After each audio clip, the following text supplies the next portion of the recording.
Have you noticed these two blue arrows on the top right corner of your folder icons?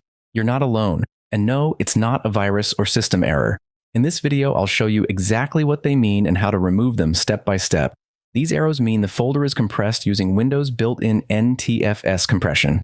This helps save space on your drive, but it slightly affects performance and many users simply don't like how it looks. Now let me show you how to remove them in just a few clicks.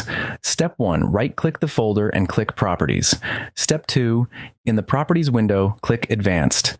Step 3, uncheck Compress Contents to save disk space. Step 4, click OK, then click Apply.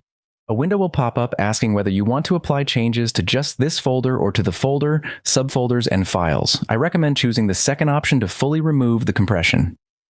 Wait a few seconds depending on the folder size. Once done, the blue arrows will disappear. Compression helps save disk space by reducing file size.